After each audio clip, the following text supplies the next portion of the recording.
acá con Alejandro Sánchez, diputado nacional por el Frente Amplio de Uruguay. Alejandro, ¿cómo estás? Bueno, un gusto estar aquí contigo. Muchísimas gracias. Muchas gracias por recibirme, por invitarme a este proceso de discusión que están teniendo ustedes y la verdad que estoy muy contento de estar aquí. Gracias. ¿Tenés alguna expectativa para el Congreso de hoy? ¿Alguna idea? Bueno, venimos con mucha expectativa del Uruguay. Primero porque estamos viendo con beneplácito cómo los movimientos sociales en Argentina se están juntando en pro de construir una alternativa real para solucionar los problemas de la sociedad argentina. Así que depositamos mucha esperanza en ustedes, así que venimos con esa expectativa de conocer un poco de primera mano su experiencia, su proceso y también a decirles que la pelea que están dando ustedes es nuestra pelea. Bueno, buenísimo escuchar eso, primero en parte por la temática del Congreso en el día de hoy y además porque bueno, también estamos expectantes de lo que pasa con ustedes y con el resto de Latinoamérica. Quería saber si podías decirme de alguna forma algún análisis que tenga de los últimos 3 gobiernos que tuvo el Frente Amplio, algún análisis. Sí, bueno, el Frente Amplio llega al gobierno en el año 2005, después de un largo proceso de acumulación política. 40 años de acumulación tuvo que generar el Frente Amplio para poder acceder a las mayorías nacionales y empezar a colocar la política y el Estado al servicio de las mayorías nacionales.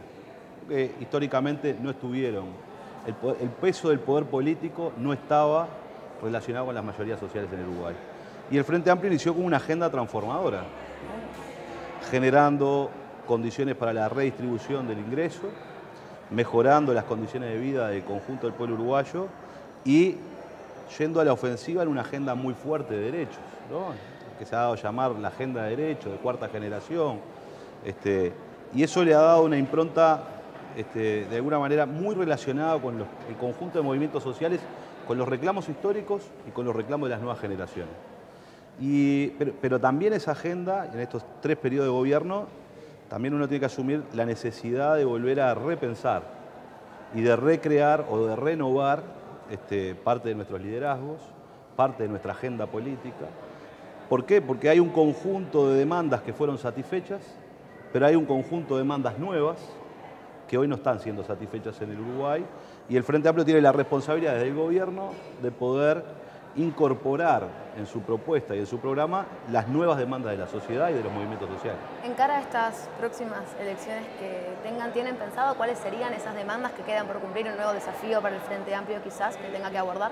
Sí, sin lugar a dudas.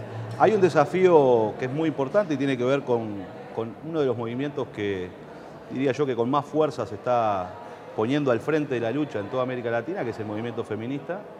Y allí hay una demanda importante en el país que tiene que ver con la paridad en el acceso a la participación de las mujeres en los espacios de decisión que han sido relegadas históricamente. Y bueno, nosotros estamos tratando de construir, nosotros en particular, la idea de poder tener por primera vez en la historia una presidenta mujer en Uruguay, ¿no? Estamos tratando de apoyar una de las precandidatas del Frente Amplio, tenemos 4 precandidatos, pero una de las precandidatas es Carolina Cose y trata también de colocar justamente este tema arriba de la mesa. Pero luego existen otras demandas que están relacionadas con este desafío. Por ejemplo, seguiremos dejando librado a la relación del mercado el acceso a la vivienda de calidad. Esta es una demanda de las nuevas generaciones. Es decir, el acceso a la vivienda como bien público o el acceso a la vivienda como parte de una mercancía del mercado. Bueno, en el Uruguay hay un conjunto de jóvenes que lamentablemente no tienen los ingresos suficientes para poder independizarse, o si se independizan tienen que juntarse entre muchos para poder pagar un alquiler. Es decir, el proceso de especulación inmobiliaria les ha prohibido de alguna manera a poder acceder a una vivienda propia, una vivienda digna, y ahí hay un conjunto de demandas importantes de la sociedad en el sentido de poder generar mecanismos para un acceso mucho más igualitario al bien vivienda, a la construcción de la vivienda y a la desmercantilización de otro conjunto de bienes públicos como la salud, la educación, y forman parte de la agenda central de los movimientos sociales que le están reclamando hoy al gobierno y a la política incorporar estos derechos. Muy interesante porque como las dos propuestas que me estás contando, que están como llevando o intentando llevar a cabo llegando a las próximas elecciones, tienen mucho que ver con las demandas sociales, como las 2 primarias de las mujeres y también de una juventud. Y me pregunto con esto, ¿qué imagen o qué expectativa tenés de los movimientos de izquierda en América Latina? Digo, ¿cómo lo ves o qué esperás en un futuro próximo? ¿Cuál es tu panorama? A ver, sin lugar a dudas, cuando uno mira América Latina hoy, se encuentra con que el mapa ha cambiado, ¿no? Hace 10 años atrás podíamos estar hablando de la década virtuosa de América Latina, donde había un conjunto de gobiernos progresistas, donde parecía ser que definitivamente íbamos avanzando en la construcción de sociedades más igualitarias, y ese es un proceso que ha quedado truncado. En parte por una acción muy fuerte de parte de un bloque conservador y restaurador de las políticas de los 90, neoliberales, conservador, y en parte también por errores de la propia izquierda, que debemos asumir autocríticamente, hemos cometido errores en el ejercicio del gobierno. Por tanto, yo parto de la base, primero, de que no existe un fin de ciclo progresista en América Latina. O sea, la idea de fin de ciclo es la idea de que el proyecto de emancipación de las izquierdas en América Latina está acabado, fue derrotado. Y yo creo que si bien tenemos reveses electorales o incluso procesos de golpe, como en Paraguay y en Brasil, lo que yo estoy sintiendo es que los movimientos, las izquierdas de América Latina se están reorganizando en ese proceso y el final no está cerrado, está abierto. Es decir, las derechas han llegado a los gobiernos, en Argentina Macri por la vía del voto, en Brasil por medio del golpe, pero han fracasado en su proyecto. Es decir, han fracasado en la gestión de la cosa pública, han fracasado en generar condiciones dignas de vida de la gente, ustedes lo están viviendo todos los días, la reducción del presupuesto público, es decir, el proyecto neoliberal de las derechas y de la nueva derecha latinoamericana fracasó. No tiene un solo ejemplo exitoso en América Latina.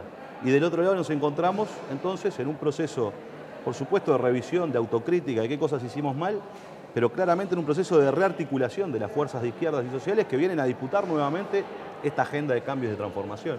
Entonces, yo tengo una mirada optimista. Nosotros decimos, nos gusta mucho una consigna que enarbolaron los trabajadores en Uruguay, y es que la única lucha que se pierde es la que se abandona.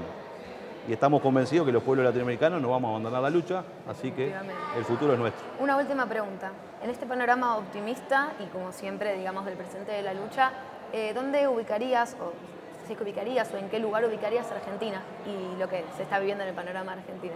Es un lugar relevante, ¿no? Además, se genera la coincidencia, que no es coincidencia, es una coincidencia, pero es un dato histórico. El último domingo de octubre de este año, se va a dar la batalla del Río de la Plata, nuevamente, porque hay elecciones generales en Argentina y hay elecciones generales en Uruguay. Por tanto, es muy importante para nosotros la necesidad de que en este esquema de recuperación del contexto latinoamericano, poder recuperar para las fuerzas democráticas, progresistas, transformadoras, a la República Argentina, porque Argentina es un país relevante en el concierto de América Latina y sin lugar a dudas, desde el punto de vista geopolítico, necesitamos tener una victoria en Argentina para poder replantearnos una construcción de la integración latinoamericana sobre nuevas bases que nos permita proyectarnos hacia el futuro. Porque la realidad histórica y estructural indica que no es posible transitar esta etapa de más derechos y de ampliación de democracia en un solo país. Por separados no vamos a poder hacer nada, menos los uruguayos, que somos 3 millones de habitantes. Por tanto, necesitamos justamente recuperar el impulso transformador en el continente, recuperar terreno en el continente, y sin lugar a dudas, la batalla que está dando el pueblo argentino es una batalla central para que ese proceso tenga continuidad. Bueno, muchísimas gracias. Seguimos arriba. Dale, vamos arriba. Gracias a ustedes.